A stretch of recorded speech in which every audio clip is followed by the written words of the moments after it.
বেশিরভাগ চিঠি প্রেমে ব্যর্থ হওয়ার ইতিহাস। মানুষ কত ক্ষুদ্র কারণে আত্মহত্যা করে। কেউ আত্মহত্যা করে অভিমানে, কেউ করে ব্যর্থতায়, কেউ করে লজ্জায়। আমার বুকে নিজের জন্য এত ঘৃণা জমেছে যে সেখানে আর কোনো জায়গা বাকি নেই। আমার নিঃশ্বাস নিতে কষ্ট হচ্ছে।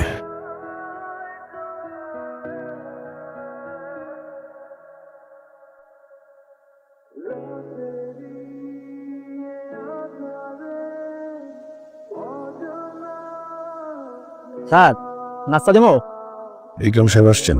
যে না স্যার। তুমি তাকে আমার রুমে আসতে বলবো না, শুধু এক কাপ চা। তুমি কি ল্যাংটা হয়ে অফিসে আসছো? শুধুমাত্র মাথাটা ঢুকিয়ে কথা বলছো কেন? Sorry sir. এবার যাও।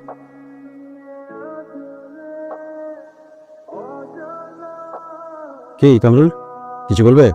মেস একটা সিট পাইছি, আজকেই মনে হয় উঠে যেতে হবে। কিছু মনে করো না বাবা, একদম নিরুপায় হয়ে তোমার ম্যাচ করতে বলেছি। বুঝই তো আমার সীমিত আয়ে সংসার চালানো খুব কঠিন হয়ে যাচ্ছে। না চাচা, আমি কিছু মনে করি নাই। দেখি আরেকটা টিউশনের ব্যবস্থা করুন, খালি দোয়া করেন দ্রুত জানি একটা চাকরি পেয়ে যাই। 1 বছর হয়ে গেল মাস্টার্স করছো, বেকারত্ব একটা বিশাল বড় বিষয়। আমি গেলে যাই। হ্যাঁ হ্যাঁ, যাও। দোয়া করেন। আচ্ছা, আর কোনো কিছু প্রয়োজন হলে সোজা আমার কাছে চলে আসবে। আচ্ছা বাবা, কত কষ্টে এই আপদ আমি হাত থেকে নামেছি সেটা শুধু আমি জানি।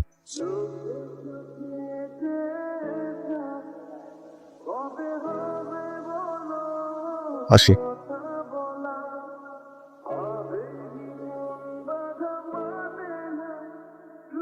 কামরুল সাহেবের মতো এত বড় ব্যবসায়ী কোন হয়ে গেলেন? আপনারা কোনো চিন্তা করবেন না, খুব দ্রুত আসামি শনাক্ত করব, তিনি আওতায় এনে এর বিচারের ব্যবস্থা করব।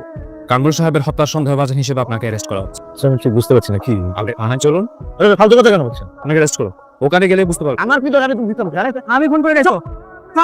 আমি কেন ফোন করেছেন? টাকার জন্য বিষ খাওয়াই মারছে। মাথায় কিন্তু গুলির চিহ্ন পাওয়া গেছে। পয়লা বিষ খাওয়াইছি, তারপরে গুলি করছি। কে বাউল না বয়দি? অরিজিনাল বাউল। অনেক খুঁজে নিয়ে আসছিলেন স্যার, মাথায় ওটারে কেন তাহলে কই? বাউল আঙ্কেল একটা ওই গান ধরেন। এই গান কি আপনার নিজের? এটা বাংলা সিনেমার বিখ্যাত গান। স্যার ভুলে বোঝাই গেছেন। তবে গান খুব ভালো হয়েছে। আসেন বকশিস নিয়ে যা। দেখি। আসবো স্যার। হ্যাঁ,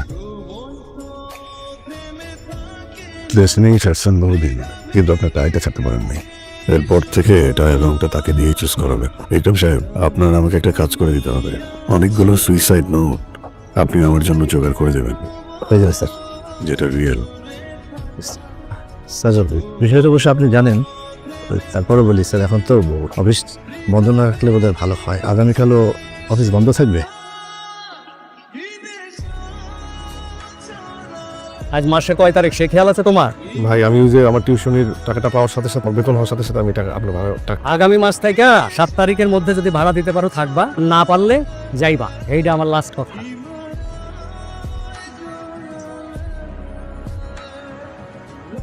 চাচা পাঠাইছে? আগামী শুক্রবার আমার বিয়ে। বিয়ে? এটা তো খুব ভালো খবর। কার্ড দেওয়ার জন্য আসছেন?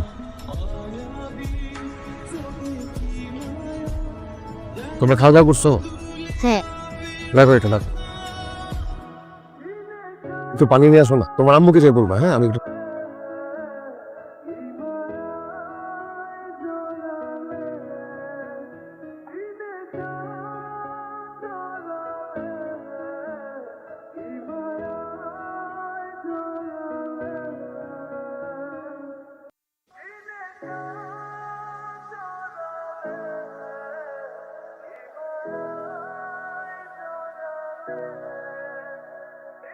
কি যাবো না, ভাই ভাতের ছিল মিটাই দেয়। ভাইয়া ভাইয়া আমার কয়টা টাকা দেন না, সকাল থেকে কিছু খাই নাই। আমার কাছে টাকা নাই। তো দেখেন না, এটা টাকা। আপনার কাছে তো টাকা নাই, এই টাকাটা আপনি রাখেন। নাম কি তোর? আমি আর কার কাছে থাকিস? চাচার কাছে। চাচা আমার খুব মান। তুই কি জানিস তোর মন অনেক বড়? টাকাটা আমার লাগবে না, তোর কাছে রাখ।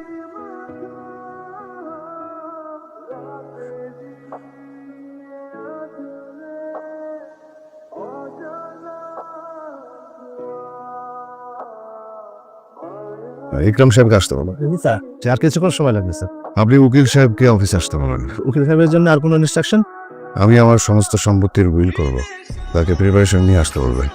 হ্যাঁ ব্যাংক অ্যাকাউন্ট নাই? না তো স্যার। নাম্বার দিমু? হলো লিখে দাও। গাছপালা পশু পাখি। তোর মা কোথায়? সিদ্ধার্থ না। বাইরে গেছে। আচ্ছা পড়ো। আচ্ছা তোমার মা কি আমার জন্য কোনো কিছু রেখে গেছে? টাকা? আচ্ছা কখন আসবে? কালকে আসবে। পরে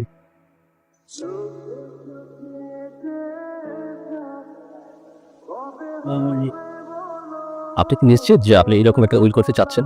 এবার আমি নিশ্চিত না হয়ে আপনাকে এখানে ডাকি নাই। জীবনটা সিনেমা না। আপনি আমার বালটা বোঝেন। Sorry for the language, but অনেক আগের থেকে আমার জীবনটা খুব সিনেমেটিক।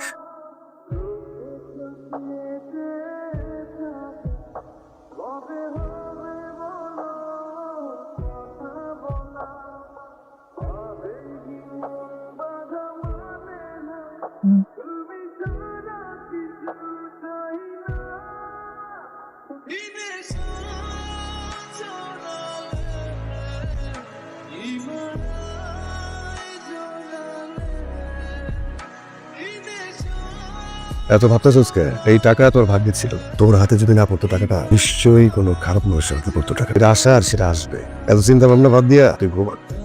এই টাকা তোর না, আর কখনোই তোর ছিল না। যেখানকার টাকা সেখানেই না হয় রেখে আসবি, আর ভুলেও কিন্তু এই টাকাগুলো রাখবি না।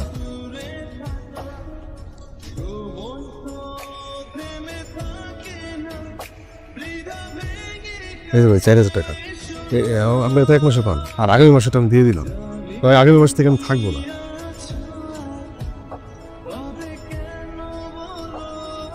রাখো, প্রতিদিন তো মুড়ি খাই 2 টাকা। আজকে এই মুড়ির দাম দিলাম 500 টাকা। সে মুড়ি ভালো লাগতেছে না? প্রতিদিন যেমনি বানাই, আজকে তো এমনি বানাইছি। 500 টাকা। ভাইয়া ভালো আছো? তুই মুড়িটা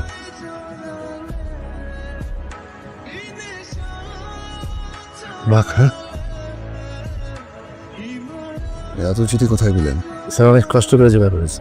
সাকসেস রেট স্যার 90%। তবে যারা ওই বিষ খেয়ে আত্মহত্যা করতে যায় তারা স্যার আসলে মরে না।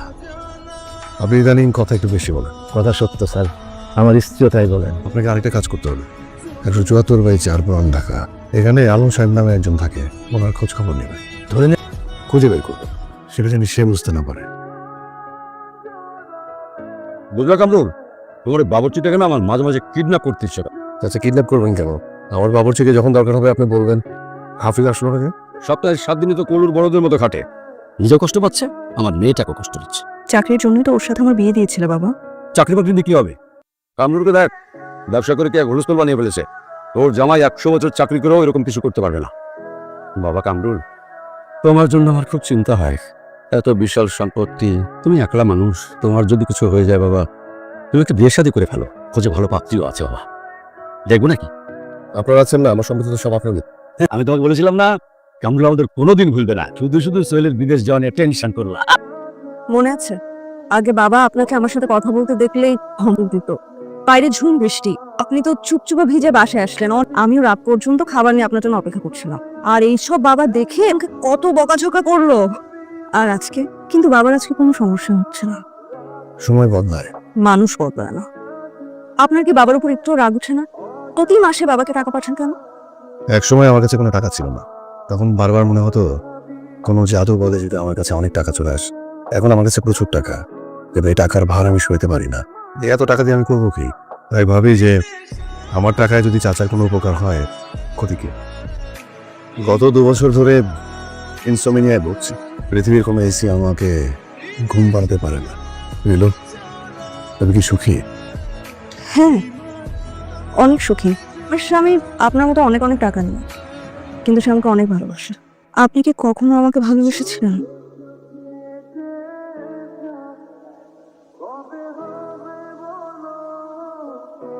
বেশিরভাগ চিঠি প্রেমে ব্যর্থ হওয়ার ইতিহাস। মানুষ কত ক্ষুদ্র কারণে আত্মহত্যা করে। কেউ আত্মহত্যা করে অভিমানে, কেউ করে ব্যর্থতায়, কেউ করে লজ্জায়। আমার বুকে নিজের জন্য এত ঘৃণা জমেছে যে সেখানে আর কোনো জায়গা বাকি নেই। আমার নিঃশ্বাস নিতে কষ্ট হচ্ছে।